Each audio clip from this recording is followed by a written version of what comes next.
रवींद्र धंगेकर आपल्या सोबत आहेत. त्यांनी अजित पवारांची भेट घेतलेली आहे. भाजप आणि सेनेची अजून सुद्धा जागा वाटपाचं निश्चित झाले नाहीये आणि तेवढ्यात तुम्ही आता दादांची भेट घेतली. काय म्हणले दादा? दादांना आम्ही भेटायला आलो की ह्याच्यासाठी आलो की आता निवडणुकीचा माहोल चालू आहे. दादांकडे आलेलो आहे. दादांशी चर्चा करायची होती पण दादांनी आमच्याबरोबर गप्पा मारल्या आणि संध्याकाळी आपण व्यवस्थित सविस्तर बोलू असं त्यांनी मला निरोप दिला.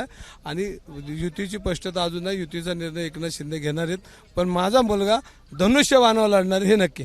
पण आता दादांनी तुम्ही काही प्रस्ताव ठेवला असेल ना जागेंचा, काही मागणी केली असेल? कारण उद्या शेवटचा दिवस आहे, 3 वाजेपर्यंतच आपल्याला अर्ज भरायचे. अजून रात्र वैरेची आहे.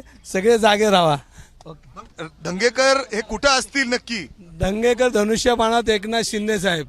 पण भाजप सोबत असतील का? दोन्ही राष्ट्रवादी तुम्हाला मान्य आहे? दंगेकर धनुष्यबाणाबरोबर एवढं लक्षात ठेवा. आणि दोन्ही राष्ट्रवादी तुम्हाला मान्य आहे का? जर तुम्ही अजितदादांशी चर्चा करायला आले. राजकारणामध्ये कोणाचं वाढवं नसतं.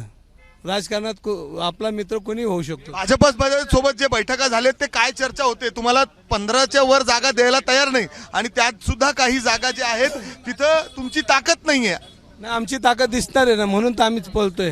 पण भाजप का देत नाही? काय चर्चा होती ते मला माहित. काल तुमचे नेते वरच्या बंगल्यावर जाऊन बसले होते, मात्र त्यांना कुठेही दाद दिली नाही असं देखील सांगितलं जातं. मला काय माहिती नाही दाद दिली अगर नाही दिली, पण माझा मुलगा आणि माझे सगळे कार्यकर्ते हे धनुष्यबाणावर लढणार आहेत. भाजप तर द्यायला तयार नाही तर कुठून मिळणार? मी आणतो बरोबर.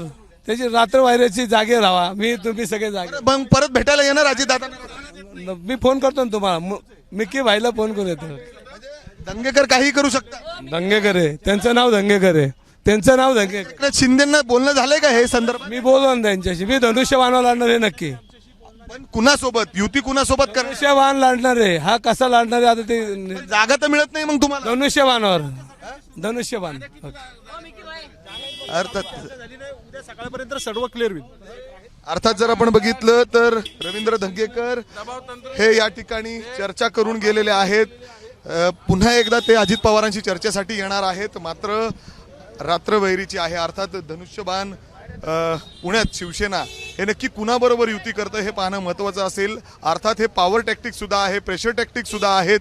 कुठेतरी भाजपनी त्यांना जागा हे वाढून द्यावेत यासाठी देखील हे प्रेशर टॅक्टिक्स असू शकतात अशी देखील चर्चा आहे. कारण शिवसेना शिंदे गटाला जास्त जागांची अपेक्षा आहे, मात्र भाजप हे अद्याप द्यायला तयार नाही. आणि त्यातच आता शिंदे गटातील जे रवींद्र धंगेकर आहे आणि इतर जे पदाधिकारी आहेत ते थेट अजित पवारांच्या भेटीसाठी या ठिकाणी पोहोचलेले आहेत आणि एक वेगळे समीकरण पुण्यामध्ये आता तरी पाहायला मिळत आहेत. कॅमेरामॅन राजेश बिडकर मी मिकी घई, एबीपी माझा, पुणे. एबीपी माझा, उघडा डोळे बघा नीट.